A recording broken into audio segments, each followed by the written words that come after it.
Good morning, everyone. Good afternoon, good evening, wherever you are watching from. You're welcome to my channel. In today's topic, I'll be talking about the top 9 lessons from Mohbad Imole's death.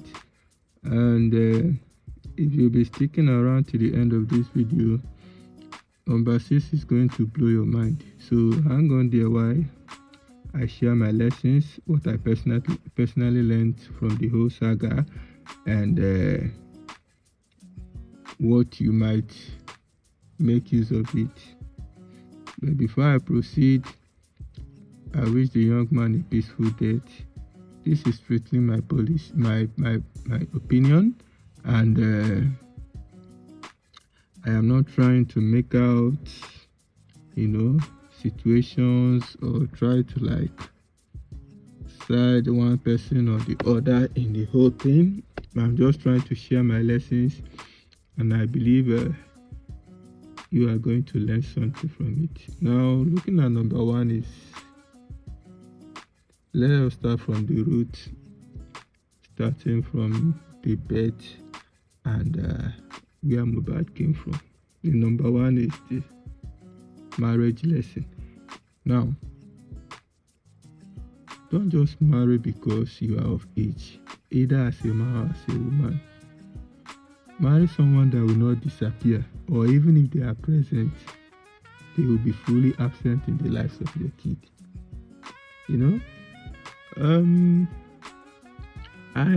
We don't really know what happened. We cannot tell what happened between Mohbad's father's marriage before everything went sour, to the extent that the mother was not there for several years. A lot of things can happen. Marriage is very tricky, and nobody is going to start now that they are mourning this bright guy and start talking about the things that have happened several years ago. Yeah, several things might happen, but whatever it is that happened, it remains in the past, and that's not what we can start discussing and asking too many questions on.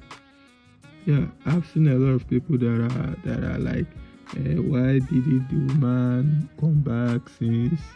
Why this? Why that? Well, the thing is that if you are in marriage already, you will understand that a lot of things can happen, which you cannot just come out and be discussing. And that is why it is important that before you marry anybody, before you say I do to any man, any woman, make sure that the person have the same mindset with you. He understands things the way you understand. The way he views life is the same way you view life. If you don't like cheating, the person will understand that cheating as well is not something that should be done. If you are God fearing, he as well is God fearing. If you are a traditionalist, he or she herself should be a tradition. Whatever, two of you must align. Not somebody that there are varying concerns, and later along the line, when the kids are there, we start talking about divorce, talking about, you get where I'm going. So that's the lesson. Had it been everything is right from the start, even if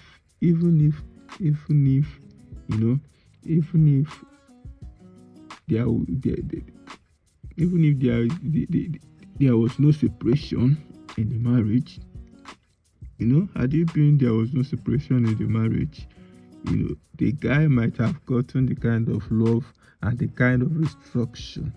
You get where I'm going? Must have gotten the kind of instruction to let him grow in life.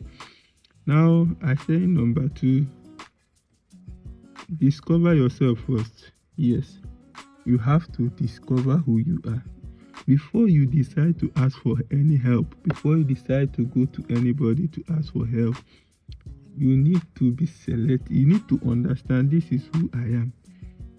You need to know what energy you vibrate on, the frequency that you can tune into, not just every frequency that you can just jump into. Yes, The second lesson is self-discovery. This guy is light. He should have attached himself to someone who, I know there are a lot of darkness in the industry, fine. But if you are not moving in the same direction with,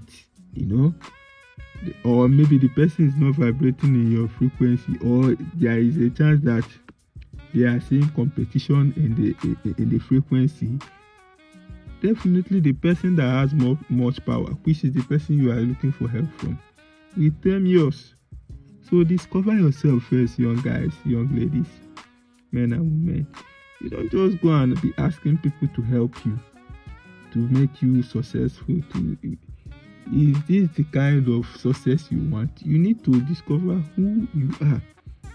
Now I said in number 3 that your talent and gift are not enough for success. Yes, you might have great talent, you might have wonderful and mysterious talent, but you also need people.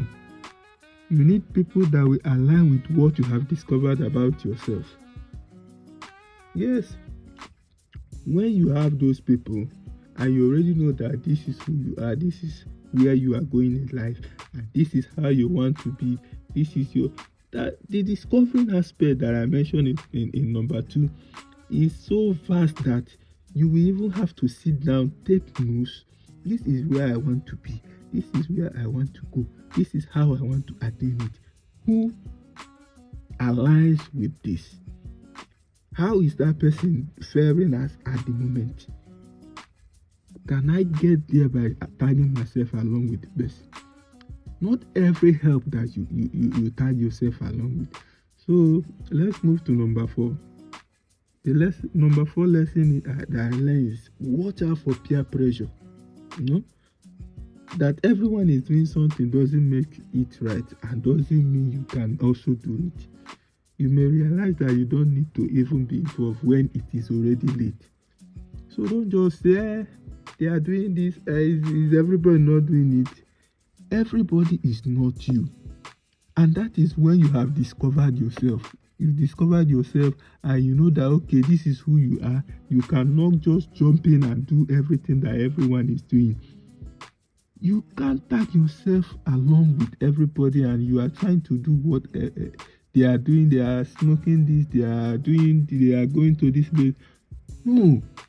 Even if it's the culture of where you, ask yourself, are you supposed to even be there in the first place if it doesn't align with you? You get where I'm going. So now number 5, no matter how offended you are, this 5 is very important.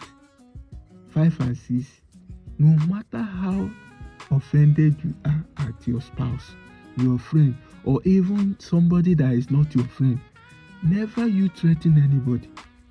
Most importantly, not with death. Don't do it. Yes, I know you might want to scare the person so that the person will not come back to try to mess with you or let him be scared of you for one reason or don't do it. A lot of people have secret enemies. You don't know who is listening to what you are saying. You don't know the real enemy of that person might hear you and use that opportunity to kill that person, and you'll be left to explain what you might not even know about. How do you explain it when you have already told somebody that you will kill him? Meanwhile, somebody buys into that opportunity and do the needful, and everybody heard you making that threat. How do you defend yourself? Now, this is not me saying that siding anybody. Mind you, I'm just speaking my lesson. As a person, I don't expect myself to be threatening anybody because I feel that I can scare them and get them off around me or get what I want. Don't do it. You don't know who is around you, who is the actual enemy of the person. Because at the end of the thing, you are the person that everybody heard. Are you with me? Now I say number 6. When you lose someone to premature death, you are under no condition are you obliged to entertain interviews, especially if the death is mysterious. For God's sake, you are not in any great mental state to start entertaining questions and answer. Come on. Mourn the person that died first. Then at the end of everything, seek for advice, proper advice, possibly legally, before you say anything. You don't want to wake up one day and what you said, the way people are twisting it, you will be shocked at yourself. You will be like, but that was not what I was trying to insinuate. But that was what it looks like. How do you now defend it? You were not at the right state of mind to even start answering. Yes, it is wrong. I'm saying this because some of you might make this mistake tomorrow. When you lose someone, you don't even need to answer any question. Yes. If they insist that you must answer question, then they should meet your legal team. You are going through a lot to be answering questions. You might not be in the right state of mind to say the right thing. They are asking you what killed your daughter, what killed your cousin, what did you know? Even if you know everything, that is not the right time. They should have sympathy on you. They should consider what you are going through before they are asking you any question. You don't sit down and be entertaining, answering people that you know that ear are itching them. No, it's not the right thing to do. Yeah? That's my own lesson. Then number 7, I say, always be sober. My friend, you want to hide, abi? No problem. You can hide. But know that you have to always be sober. If it's the opposite, then be careful. Because anything that takes, that makes you to become, that makes you to become addicted to it. A time will come when, if something happens, they will say it's that thing that you are addicted to. And it's going to be at the point when you are at your lowest form that you cannot maybe defend yourself. Be sober.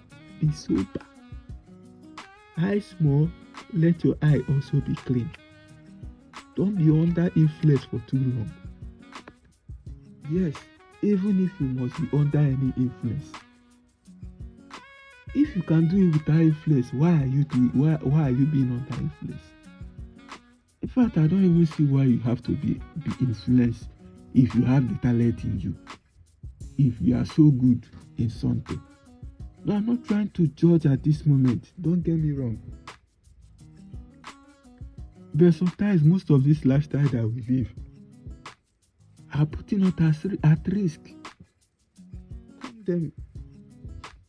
So I said in number 8, as you are growing in life, listen, as you are growing in life, try to have people that you can hold accountable on most things like your health, the legal matters, your wealth, your business.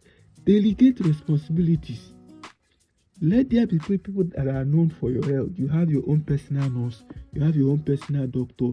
If anything should happen to you, they should be asking them. You don't just get up, walk into any hospital, walk into any person and start seeking for advice that you should be asking a lawyer.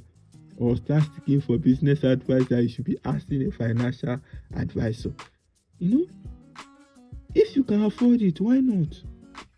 Nobody from nowhere should just come and be giving you prescription, giving you advice on legal stuff, on financial stuff, on business stuff, when you know that they are not trained, they are not professionally trained for that purpose. Come on. You should employ people that you can hold accountable. Yes. Let there be people that everybody knows that this is the person that is advising me for business. So this is the person that is advising me for health or wealth or whatever. Probably everybody might not need to know. But at least there are people inside that needs to know that somebody is accountable for this thing. And even if you decide that nobody knows who are accountable for, but let it be in record. Let it be that you yourself, you know people, you have people that are taking care of those things. Are you with me? So number 9 now, I said, write your will. Yes, it's only illiterates that are scared to write will. Write your will, even if the only thing you have in your life is a bag of rice. Yes, will that bag of rice to somebody, because you don't know what will happen tomorrow. You cannot have an empire and you are saying that writing your will is like calling death to come. That is illiteracy. And that is why I first of all discuss about having a legal team, like people that are in charge of all these things in your life. When you are successful, don't carry everything on your head. You go buy, you will die. Don't carry everything on your head. You are the one planning where to buy land. You are the one planning where to build us. You are the one planning where to do this. You are the one planning what to give your wife. Fine, there are some things personal you need to plan on yourself. But there are things that also you need advice legally. Unless maybe you are just anyhow kind of person that you've not attained a particular level in your life. But if you are doing well, you need people. You need advisors. People that know that if they advise you any nonsense, their license is at stake, their career is at stake, and they might end up losing entirely in life. Have those kind of people accountable. They will advise you on the right things to do. When you write your will, put the people that you need to put, and let the will be sealed and kept. Nobody knows what will happen tomorrow. We are not praying for bad. But should there be bad, then let there be something to fall back to. You get me? Yeah, that's what we are saying. I hope you really learn a lot. Learn 1 or 2 things. It might not be a lot. You can also drop a comment to let me know what you think. You can state your own point. Yeah, even if you don't agree with me, it's fine. You can also let me know what you think. Let me know your own opinion and the whole thing. Yeah. Thank you for your time. If you watched to the end of this video, you are marvelous. I appreciate you. Thank you. Bye. Don't forget to like, share this video. Share it. If you learned something from this video, trust me, somebody else might learn something. Share it. Like this video. By doing so, YouTube will refer it to somebody else that it might be beneficial to. Yeah. Once again, thank you. Bye bye. Subscribe, like, subscribe, share. Bye for now. Thank you very much. See you.